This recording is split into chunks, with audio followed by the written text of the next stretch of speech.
sure that you're doing all of that correctly. So non-agenda items, right? I mean, sometimes things come up at a board meeting that aren't on the agenda. Sometimes by people in the audience and sometimes by all of you, some of you. You have to remember you cannot have a real discussion about something that's not on the agenda. So if someone in the audience brings something up, and as much as you all might want to talk about it, you can't. You can't, right? I mean, the worst is when I've sat in a meeting and I see somebody bring something up, and then a board member starts talking back and giving direction, and then opinions start, and I always have to stand up and say, stop! You can't do it. You can put it on your next agenda and talk about it, but that's, and that's exactly what the board president can say back. Thank you for your comments.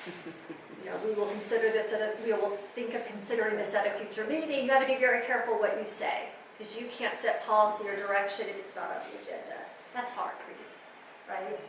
Questions on that. But there is a time and place for everything. That's why you have the time when the audience can talk about anything. But sometimes it's real, as you know, it's hard to sit there and take it as you're being berated or accused or threatened sometimes, because I've seen it all. You got to sit there. That's the fun part of your job. Right? That's why you get paid the big bucks, right? Just kidding. You're just going to sit there and you're going to take it and you're just going to deal. It's going to make you all better people, I promise.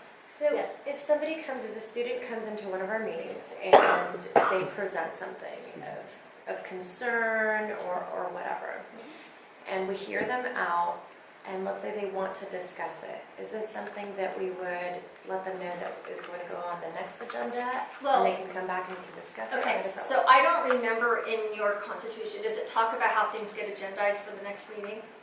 I don't think so. Because there is a portion that says you have to submit this prior to the agenda. Okay. So, and we do have an official form So you for people to fill out. Yeah. So we do.